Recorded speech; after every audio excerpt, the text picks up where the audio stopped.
সবাইকে আমন্ত্রণ এনবিএস আন্তর্জাতিক সংবাদে। শুরুতেই NBS24.org শিরোনাম। ফিলিস্তিনিদের আশঙ্কা গাজার মতো পরিস্থিতি হবে পশ্চিম তীরে। গাজায় তীব্র শীতে ৩ শিশুর মৃত্যু, পশ্চিম তীরে ইসরায়েলি অভিযান অব্যাহত। বাংলাদেশ ইস্যুতে ইসকন নেতা গেলেন ভারতের সুপ্রিম কোর্টে, অতঃপর যা ঘটল। ইউক্রেনের স্বাধীনতার বিনিময়ে যুদ্ধবিরতি চান না ম্যাক্রো। ভারতের কেরালায় নৃশংস হত্যাকাণ্ড, প্রেমিকা সহ ৬ জনকে হত্যার পর থানায় যুবক, দিলেন রোমহর্ষক বর্ণনা। এবং ভোটারকে ঘুষি মেরে কারাগারে যুক্তরাজ্যের এমপি। দর্শক, এতক্ষণ শুনছিলেন শিরোনাম, এবার বিস্তারিত। খবর পড়ছি আমি ফজলে রাব্বি।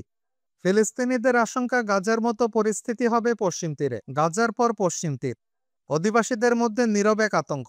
ভয়ে আছেন তারা, গাজার মতো সেখান থেকে ফিলিস্তিনিদের উৎখাতের পুনরাবৃত্তি ঘটতে পারে। বর্তমানে কার্যত ফাঁকা করে ফেলা হয়েছে জেনিন শরণার্থী শিবির। এর বড় এলাকা বুলডোজার দিয়ে ধ্বংস করেছে ইসরায়েল। প্রশস্ত জনাকীর্ণ এলাকার মধ্য দিয়ে তারা রাস্তা তৈরি করছে। ইসরায়েলি সেনাবাহিনী সেখানে দীর্ঘমেয়াদে থাকার প্রস্তুতি নিচ্ছে। এ খবর দিয়েছে বার্তা সংস্থা রয়টার্স।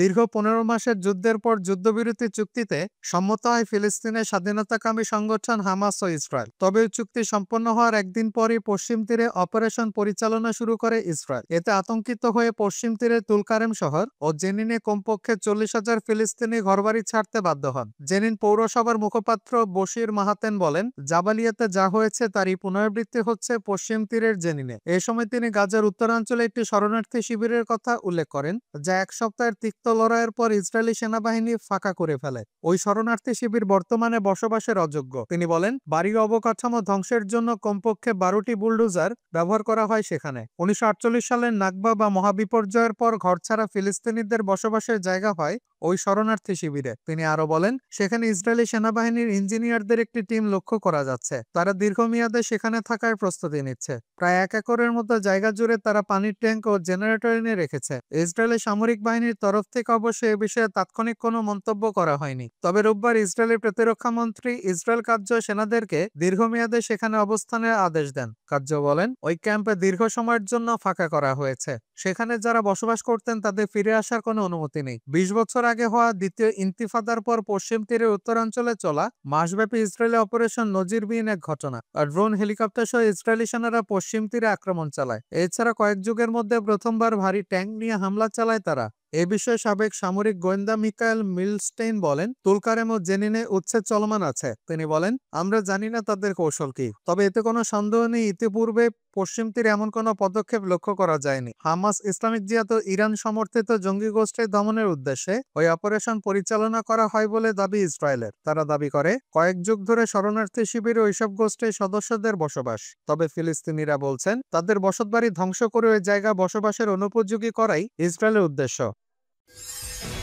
গাজায় তীব্র শীতে ৩ শিশুর মৃত্যু, পশ্চিম তীরে ইসরায়েলি অভিযান অব্যাহত।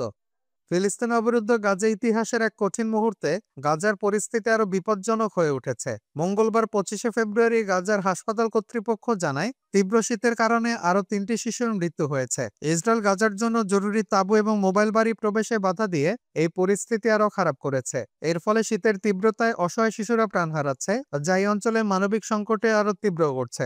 গত কয়েকদিন ধরে ইসরায়েল পশ্চিম তীরে সেনা অভিযান চালিয়ে যাচ্ছে। তারা জেনিন শরণার্থী শিবিরের বিস্তীর্ণ এলাকা ধ্বংস করে সড়ক তৈরি করছে ও নতুন সামরিক ঘাঁটি বসানোর প্রস্তুতি নিচ্ছে। পশ্চিম তীরে গাজার মতো একই ধরনের যুদ্ধের কৌশল ব্যবহার করছে ইসরায়েল। এই পরিস্থিতিতে ফিলিস্তিনিরা অভিযোগ করছে যে ইসরায়েল গাজার যুদ্ধে ব্যবহৃত কৌশল পশ্চিম তীরেও প্রয়োগ করেছে। হামাস ইসরায়েলি প্রধানমন্ত্রী বেঞ্জামিন নেতানিয়াহুকে অভিযোগ করেছে যে তিনি গাজা যুদ্ধবিরতির চুক্তি ইচ্ছাকৃতভাবে ব্যাহত করেছেন। ৬২০ জন ফিলিস্তিনি বন্দী মুক্তির ব্যাপারে কোনো সিদ্ধান্ত না নেওয়ার জন্য নেতানিয়াহুর বিরুদ্ধে অভিযোগ তুলেছে হামাস। গাজার পরিস্থিতি আরও খারাপ হওয়ার মানবিক সহায়তা প্রদান ও শান্তি প্রতিষ্ঠার জন্য আন্তর্জাতিক সম্প্রদায়ের তৎপরতা জরুরি হয়ে উঠেছে। বাংলাদেশ ইস্যুতে ইসকন নেতা গেলেন ভারতের সুপ্রিম কোর্টে, অতঃপর যা ঘটল। বাংলাদেশে হিন্দু অন্যান্য সংখ্যালঘু সম্প্রদায়ের উপর সহিংসতা নিপীড়ন হচ্ছে দাবি করে তা বন্ধে ভারতের সুপ্রিম কোর্টে পিটিশন দায়ের করেছেন এক ইসকন নেতা। ভারত সরকারকে তাৎক্ষণিক ও সিদ্ধান্তমূলক পদক্ষেপ নেওয়ার নির্দেশনা চেয়ে করা তার আবেদন সোমবার ২৪শে ফেব্রুয়ারি সুপ্রিম কোর্ট খারিজ করে দিয়েছেন।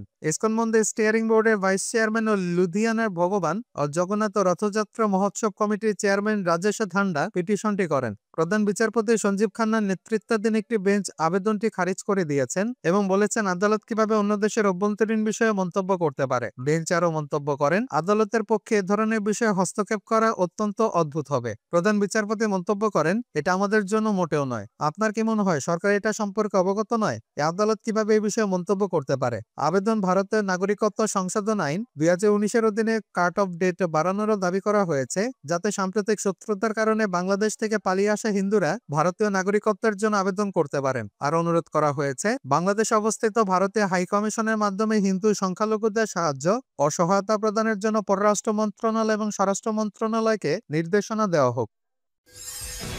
ইউক্রেনের স্বাধীনতার বিনিময়ে যুদ্ধবিরতি চান না ম্যাক্রো। ইউক্রেন রাশিয়া যুদ্ধের অবসান মানে ইউক্রেনে আত্মসমর্পণ হওয়া উচিত নয় বলে মন্তব্য করেছেন ফ্রান্সের প্রেসিডেন্ট ইমানুয়েল ম্যাক্রো। তিনি বলেছেন, যে কোনো শান্তি চুক্তিতে ইউক্রেনের স্বাধীনতা, নিরাপত্তা, নিশ্চয়তা থাকতে হবে এবং রাশিয়ার আগ্রাসনের বিরুদ্ধে একটি স্থায়ী সমাধান খুঁজে বের করাই হবে মূল লক্ষ্য।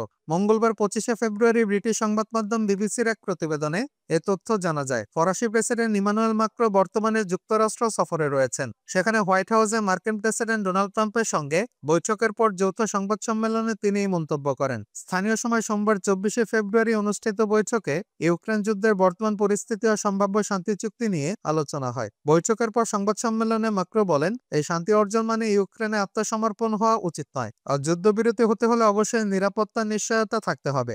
যদিও প্রেসিডেন্ট ট্রাম্প ইউক্রেনের নিরাপত্তা গ্যারান্টির বিষয়ে সরাসরি কিছু বলেননি, তবে তিনি উল্লেখ করেন যে ইউক্রেনের শান্তি রক্ষার জন্য ব্যয়বহন শুধু যুক্তরাষ্ট্র একার দায়িত্ব নয়, ইউরোপীয় দেশগুলোকে এতে অংশ নিতে হবে। এর জবাবে ম্যাক্রো বলেন, ইউরোপ এখন বুঝতে পারছে যে নিরাপত্তার বোঝা আরও ন্যায্যভাবে ভাগ করা প্রয়োজন। রাশিয়ার আক্রমণের তৃতীয় বার্ষিকীতে আলোচনার মাধ্যমে একটি ইতিবাচক অগ্রগতির পথ তৈরি হয়েছে। ফরাসি প্রেসিডেন্ট জানান, ইউরোপীয় দেশগুলো প্রতিরক্ষা খাতে ব্যয় বৃদ্ধি করতে প্রস্তুত এবং প্রয়োজনে শান্তিরক্ষী বাহিনী মোতায়েন করতেও রাজি হয়েছে। তিনি বলেন, আমরা একটি দৃঢ় ও দীর্ঘস্থায়ী শান্তি চাই। ইউরোপ তার দায়িত্ব পালনের প্রতিশ্রুতিবদ্ধ। এদিকে ট্রাম্প বলেছেন যে রুশ প্রেসিডেন্ট ভ্লাদিমির পুতিন যুদ্ধে অবসানের জন্য ইউক্রেনে ইউরোপীয় শান্তিরক্ষী বাহিনী মোতায়েনের সম্ভাবনা নিয়ে আলোচনা করতে রাজি হয়েছেন, তবে এ বিষয়ে বিস্তারিত কিছু জানাননি। সংবাদ মাধ্যম ভয়েস অব আমেরিকার এক প্রতিবেদনে বলা হয়েছে, এই বৈঠকের মাধ্যমে ইউক্রেন ইস্যুতে যুক্তরাষ্ট্র ও ইউরোপের মধ্যে স্পষ্ট মতপার্থক্য প্রকাশে এসেছে। ট্রাম্প রাশিয়ার সঙ্গে আলোচনা করে দ্রুত যুদ্ধবিরতির পক্ষে, কিন্তু ম্যাক্রো চান নিরাপত্তা গ্যারান্টি নিশ্চিত করে ধাপে ধাপে শান্তি প্রতিষ্ঠা করা। গত সপ্তাহে ট্রাম্প ইউক্রেনের প্রেসিডেন্ট ভলোদিমির জেলেনস্কিকে স্বৈরশাসক হিসেবে আখ্যা দিলেও রাশিয়ার প্রেসিডেন্ট পুতিনকে তিনি এমন মন্তব্য করতে অস্বীকৃতি জানান। তবে ম্যাক্রো তার বক্তব্যে স্পষ্ট করে বলেন, এই সংঘাতে রাশিয়া হচ্ছে আগ্রাসী শক্তি। প্রেসিডেন্ট ট্রাম্প জানিয়েছেন, তিনি যত দ্রুত সম্ভব যুদ্ধবিরতি চান এবং এর জন্য রাশিয়া ও ইউক্রেনের মধ্যে আলোচনার প্রচেষ্টা চালিয়ে যাচ্ছেন। তিনি বলেন, যদি একটি চুক্তির বিষয়ে সমঝোতা হয় তাহলে মস্কোতে গিয়ে পুতিনের সঙ্গে সাক্ষাৎ করব। অন্যদিকে ম্যাক্রো মনে করে দ্রুত যুদ্ধবিরতির পরিবর্তে ধাপে ধাপে সমাধানের দিকে এগোনো উচিত। তিনি বলেন, প্রথমে যুদ্ধবিরতি, তারপর নিরাপত্তা গ্যারান্টি সহ একটি স্থায়ী শান্তি চুক্তির ব্যবস্থা করতে হবে। এখন পর্যন্ত ইউক্রেনের পক্ষ থেকে কোনো প্রতিক্রিয়া পাওয়া যায়নি, তবে পশ্চিমা নেতাদের মধ্যে যুদ্ধের ভবিষ্যৎ নিয়ে ভিন্নমত থাকায় রাশিয়ার সঙ্গে আলোচনার গতি কোন দিকে মোড় নেয় তা এখন সবার নজরে। ভারতের কেরালায় নৃশংস হত্যাকাণ্ড, প্রেমিকা সহ 6 জনকে হত্যার পর থানায় যুবক, দিলেন রোমহর্ষক বর্ণনা। ভারতের কেরালা রাজ্যের তিরুবনন্তপুরমে 6 জনকে একের পর এক করে হত্যার পর থানায় গিয়ে রোমহর্ষক বর্ণনা দিয়ে আত্মসমর্পণ করেছেন 23 বছর বয়সী এক যুবক। সোমবার তিরুবনন্তপুরমের থানায় তার এমন স্বীকারোক্তির সময় রীতিমতো বিস্মিত হয়ে যায় পুলিশ।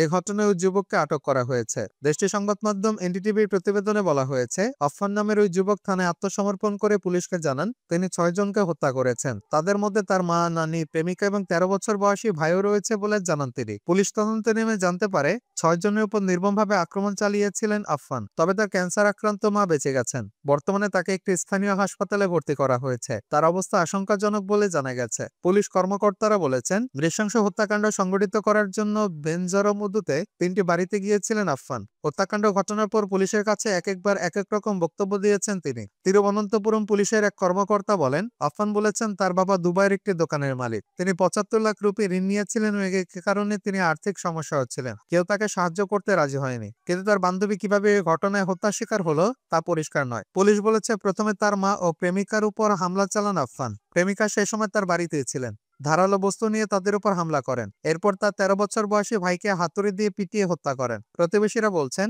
23 বছর বয়সী যুবক নম্র এবং ভদ্র স্বভাবের ছিলেন। বিশেষ করে নিজের 13 বছর বয়সী ভাইকে হত্যার ঘটনায় প্রতিবেশীরা হতবাক হয়ে জানিয়েছিলেন। আফফানের বাড়ির কাছে একটি চায়ের দোকান চালান একজন নারী। তিনি বলেছেন, আফফান তার ভাইকে ভালোবাসতেন। আমি বিশ্বাস করতে পারি না আফফান এই হত্যাকাণ্ডের ঘটনা ঘটিয়েছেন। তার সম্পর্কে বলার মতো খারাপ কিছু নেই। সোমবার বিকেলেও তার ছোট ভাইকে দেখেছি। পুলিশ আসার আগ পর্যন্ত এই বিষয়ে আমরা জানতাম না। মা প্রেমিক এবং ছোট ভাইয়ের উপর হামলার পর বাড়ি থেকে বেরিয়ে মামার বাড়িতে যান আফফান। সেখানে গিয়ে তার মামা ও মামির সঙ্গে তর্কে জড়িয়ে পড়েন তিনি। পরে তাদেরকেও হত্যা করেন। সেখান থেকে তার নানির বাড়িতে গিয়ে তাকেও হত্যা করেন। এভাবে একের পর এক হত্যাকাণ্ড ঘটিয়ে বেলজারামুদু থানায় গিয়ে আত্মসমর্পণ করেন ওই যুবক।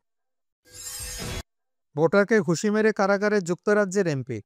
ভোটারকে ঘুষি মারার দায়ে যুক্তরাজ্যে এক এমপিকে কারাদণ্ড দেওয়া হয়েছে। তর্ক বিতর্কের এক পর্যায়ে রাস্তায় একজন ভোটারকে ঘুষি মেরে ফেলে দেওয়ার অভিযোগে তাকে 10 সপ্তাহের কারাদণ্ড দেওয়া হয়। বিবিসির খবরে বলা হয়, অভিযুক্ত এমপির নাম মাইক অ্যামসবারি। বরখাস্তকৃত লেবার এমপি মাইক অ্যামসবারি তার চেশারায় নির্বাচনী এলাকায় এক ব্যক্তিকে ঘুষি মেরে মাটিতে ফেলে দেওয়ার কথা স্বীকার করার পর তাকে 10 সপ্তাহের জন্য জেলে পাঠানো হয়েছে। গত বছরের 26শে অক্টোবর চেশায়ারের ফ্রডসামে এই ঘটনা ঘটে। তখনকার লেবার এমপি মাইক অ্যাম্বোসারি পল ফেলোসন নামের ওই ব্যক্তির সঙ্গে উত্তপ্ত তর্ক বিতর্কে জড়িয়ে পড়েন এবং নির্বাচনে ভোট না দেওয়ার অভিযোগে এক পর্যায়ে তাকে ঘুষি মারেন। এ নিয়ে একটি ভিডিও ফুটেজও সে সময় সোশ্যাল মিডিয়ায় ভাইরাল হয়। পরে রানকম এবং হোলসবিকের এই এমপিকে দল থেকে বহিষ্কার করে ক্ষমতাসীন লেবার পার্টি। পরে ভুক্তভোগী ব্যক্তি আদালতে মামলা দায়ের করেন। 55 বছর বয়সী অ্যামসবারি আদালতে তার কর্মকাণ্ডের জন্য ক্ষমা প্রার্থনা করেন এবং ঘটনাটিকে অত্যন্ত দুঃখজনক বলেও বর্ণনা করেন। শুনানি শেষে সোমবার জেলা বিচারক টেন ইকরাম আমেজবারিকে 10 সপ্তাহের কারাদণ্ড দেন। দর্শক, এই ছিল এখনকার মতো। আমাদের পরবর্তী সংবাদ দেখার আমন্ত্রণ জানিয়ে বিদায় নিচ্ছি আমি শফিউল আলম আরাফ।